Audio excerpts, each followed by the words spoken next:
بل یہاں پر میں 3 وظیفے ایسے بتاؤں گا انشاءاللہ جو ٹاپ آف دا لسٹ 3 وظائف مصیبت اور پریشانی میں تکلیف دور کرنے کے لیے سنت وظائف آپ صلی اللہ علیہ وسلم کی طرف سے تعلیم فرمائے ہوئے. ان میں سے پہلا وظیفہ یہی لا الہ الا انت سبحانک انی کنت من الظالمین کا.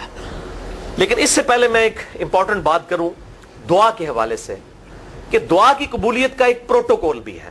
ویسے تو آپ مسئلہ 82 دیکھیں گے, اس میں نے اور باتیں بھی کی ہیں, ٹاپک دوسری طرف چلا جائے گا, لیکن انصاف ہے کہ میں اس چیز کو بھی ایڈریس کروں. جامعہ ترمذی میں صحیح سند کے ساتھ یہ حدیث موجود ہے. انٹرنیشنل نمبر کے مطابق 593 نمبر حدیث ہے, اور یہ حدیث مشکات میں آپ کو پہلی جلد میں درود شریف والے چیپٹر میں بھی مل جائے گی.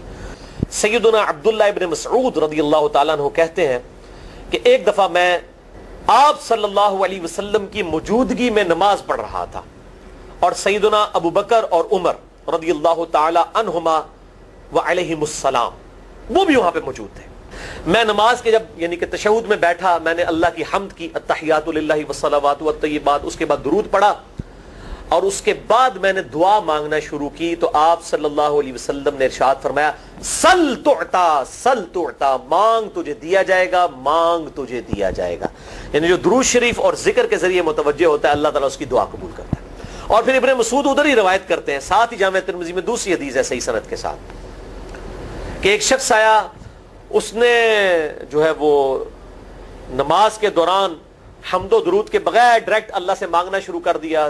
تو جب وہ فارغ ہوا, آپ صلی اللہ علیہ وسلم نے اسے بلا کر کہا کہ سائل تو نے مانگنے میں جلدی کی, تجھے چاہیے کہ جب دعا مانگنے لگے پہلے اللہ کی حمد بیان کر, پھر مجھ پر درود پڑھ, اور پھر اللہ کی طرف متوجہ.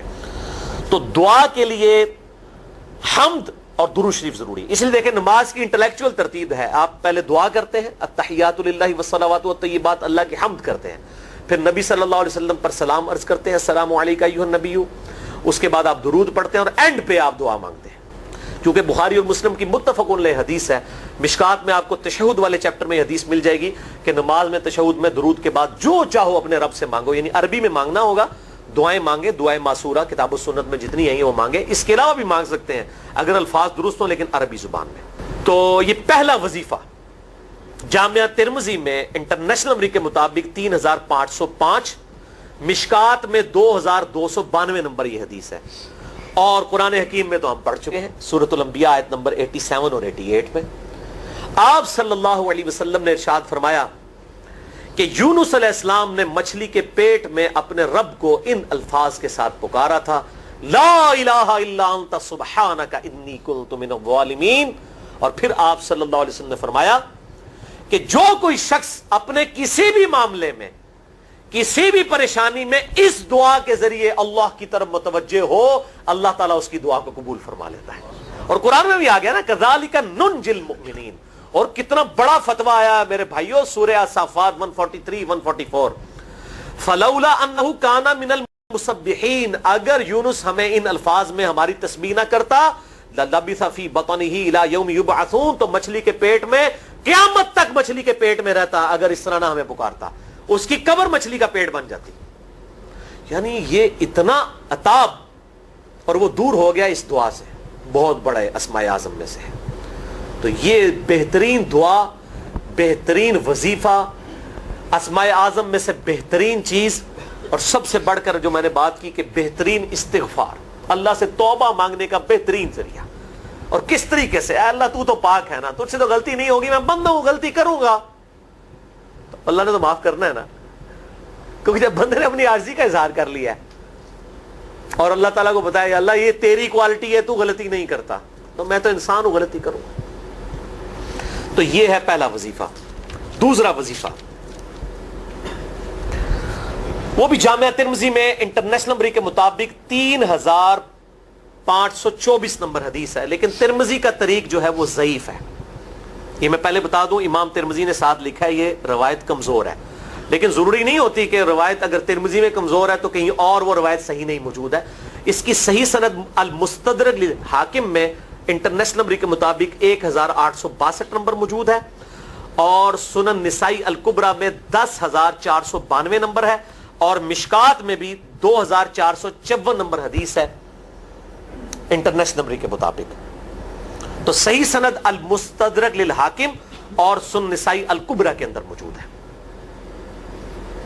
اور وہ وظیفہ ہے انس ابن مالک کہتے ہیں اور سعد ابن ابی وقاص کہتے ہیں رضی اللہ تعالی عنہما وعلیہم السلام کہ آپ صلی اللہ علیہ وسلم کو جب کبھی کوئی تکلیف یا پریشانی پہنچتی تو آپ صلی اللہ علیہ وآلہ وسلم ہمیشہ ان الفاظ میں اپنے رب کو پکارا کرتے ہیں, یا حی یا قیوم برحمتک استغیث, اے خود سے زندہ ہر چیز کو تھامنے والے, میں تیری رحمت کے ساتھ تیری مدد کا سوال کرتا ہوں. کتنی بہترین دعا ہے, اے خود سے زندہ ہر چیز کو تھامنے والے, میں تیری رحمت کے ساتھ تیری مدد کا سوال کرتا ہوں. تو یہ بھی اسماء اعظم میں سے ہے. اب تیسرا وظیفہ جو ہے کمال وظیفہ, صحیح بخاری میں موجود ہے, انٹرنیشنل نمبر کے مطابق 4563 نمبر. ابن عباس رضی اللہ تعالی عنہما کہتے ہیں وعلیہم السلام, وہ کہتے ہیں کہ سیدنا ابراہیم علیہ السلام کو جب آگ میں پھینک رہے تھے نا, تو ابراہیم علیہ السلام نے اس وقت کہا تھا حسبنا اللہ و نعم الوکیل, ہم نے اللہ ہی پر بھروسہ کیا اور وہی بہتر کارساز ہے. اور تمہارے نبی صلی اللہ علیہ وسلم کو بھی جب مصیبت اور پریشانی آتی تھی وہ بھی پڑھا کرتے تھے حسبنا اللہ و نعم الوکیل, ہم نے اللہ ہی پر بھروسہ کیا اور وہی بہتر کارساز ہے. اس کے اندر وہ شعر جو بنا دیا نا, نعم المولا و نعم النصیر, ویسے الگ سے آیت ہے, الگ سے آیت ہے, لیکن یہ شعر نہیں بنانا, بس اتنا ہی وظیفہ ہے حسبنا اللہ و نعم الوکیل. اور یہ جو انہوں نے کہا کہ نبی صلی اللہ علیہ وسلم بھی یہ کہتے تھے, اس کا ذکر الحمدللہ قرآن میں بھی موجود ہے, اس سے بھی بڑھ کر سورہ آل عمران کی 173 نمبر آیت میں ہے کہ جب نبی صلی اللہ علیہ وسلم اور اہل ایمان کو یہ خبر پہنچی کہ کافر ان کے خلاف سازشیں کر رہے ہیں, تو نبی اور اہل ایمان نے پکارا حسبنا اللہ و نعم الوکیل. تو حسبنا اللہ و نعم الوکیل قرآن کی آیت بھی ہے, اور یہ ہے وہ آیت, وظیفہ قرآن میں آیا ہوا ہے یہ, آل عمران 173 اور صحیح بخاری 4563. اور مجھے بڑا وجد آیا کہ ابراہیم علیہ السلام کو جب آگ میں پھینکنے لگے تھے, انہوں نے اس وقت اللہ کو ان الفاظ کے ساتھ پکارا حسبنا اللہ و نعم الوکیل. اچھا, یہ جتنے بھی وظیفے ہیں نا میرے بھائیوں, ان کا فائدہ اسی وقت ہے جب آپ کو ترجمہ بھی ان کا آتا ہوگا, ورنہ آپ روزانہ جتنی مرضی تسبیح کھینچتے رہے کوئی فرق نہیں پڑے گا. اس لیے میرا ایک پرسنل مشورہ ہے کہ جب بھی یہ وظیفے پڑھے نا آپ, اردو ترجمہ بے شک آتا بھی ہو, ایک دفعہ اپنی زبان میں اس کو ریپیٹ کریں. یعنی آپ پڑھیں حسبنا اللہ و نعم الوکیل, میں نے اللہ ہی پر بھروسہ کیا اور وہی بہتر کارساز ہے. اور اس کے لیے کوئی تسبیح نہیں کھینچنے کی ضرورت کہ آپ نے اتنے 100 دفعہ پڑھنا ہے. تسبیح تو ویسے ٹھیک ہے, وہ آپ استعمال کر سکتے ہیں, لیکن آپ چلتے پھرتے اٹھتے بیٹھتے ہر وقت جس حالت میں بھی, اور صحیح مسلم میں حدیث ہے کہ یہ جو وظائف ہیں ان کے لیے تو کوئی وضو بھی کیا, غسل بھی پروٹوکول نہیں ہے. اب عائشہ کہتی ہیں نبی صلی اللہ علیہ وسلم حالت جنابت میں بھی اللہ کو یاد کر لیا کرتے تھے. صحیح مسلم میں حدیث موجود ہے, جنابت والے چیپٹر میں, ہر حال میں اللہ کو یاد کرتے تھے. اور جو قرآن میں بھی دعائیں یا اذکار آئی ہیں نا, جب آپ حالت جنابت میں بھی اس کو کریں گے نا تو اس پہ قرآن کا حکم نہیں لگے گا. تو جامعہ ترمذی اور ابو داؤد میں جو حدیث ہے کہ حضرت علی کہتے ہیں نبی صلی اللہ علیہ وسلم کو حالت جنابت کے علاوہ کوئی اور حالت قرآن پڑھنے سے مانے نہیں ہوتی تھی, تو اس سے مراد قرآن کی تلاوت ہے. اگر قرآن کی دعائیں جیسے ہیں بسم اللہ الرحمن الرحیم, یہ بھی تو قرآن ہے, سبحان اللہ بھی تو قرآن ہے, الحمدللہ بھی تو, یہ اذکار جو ہے نا, جب آپ اذکار کی نیت سے پڑھ رہے ہوں گے پھر یہ قرآن نہیں شمار ہوں گے, ذکر شمار ہوں گے. اور اس کے لیے نہ وضو پروٹوکول ہے اور نہ غسل کا ہونا ضروری ہے, ہر حال میں اللہ کو یاد کریں. تو یونس علیہ السلام نے کتنے یاد کیتا ہے, فی الظلمات, مچھلی کے پیٹ میں, جہاں نہ کوئی اگربتی تھی اور تعفن پھیلا ہوا تھا اور اندھیرا ہی اندھیرا تھا. یہاں پہ وہ جناب کس طرح وہ روشن کرتے ہیں, پھر 1.25 دفعہ پڑھواتے ہیں. یعنی میں بتا رہا ہوں آدھا سچ بڑا خطرناک ہوتا ہے. یعنی آیت کریمہ کی اصلیت تو موجود ہے کتاب و سنت میں, لیکن آدھا جو سچ جھوٹ ساتھ ملا لیا نا, اس کی وجہ سے سارا بیڑا غرق کر دیا ہوا. اور بجائے یہ کہ لوگوں کو یہ وظیفہ بتایا جائے کہ اٹھتے بیٹھتے چلتے پھرتے اللہ کو ان الفاظ میں یاد کریں, اس کو انہوں نے کوئی اور ہی رنگ دے دیا ہوا ہے اور اس کو 1.25 دفعہ ختم اور پتہ نہیں کیا کچھ بنا دیا ہوا ہے.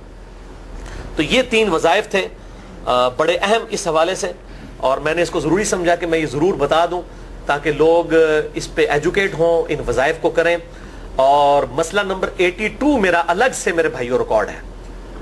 مسئلہ نمبر 82 اسماء اعظم اور دعا کی قبولیت سے متعلق جتنی بھی چیزیں ہیں میں نے اس میں بڑی ڈیٹیل کے ساتھ الحمدللہ کئی اور وظائف بھی بتائے ہیں, لیکن اب وہ اتنے وظائف کوئی جمع کرنے کی ضرورت نہیں ہے. موٹے موٹے 3 وظیفے جو بتا دیے, انہی کو اگر کوئی لے لے اپنی دعاؤں میں انہی وظائف کو کرے تو اللہ تبارک و تعالی ہر معاملے میں جو ہے وہ انشاءاللہ تعالیٰ کفایت فرمانے والا ہے.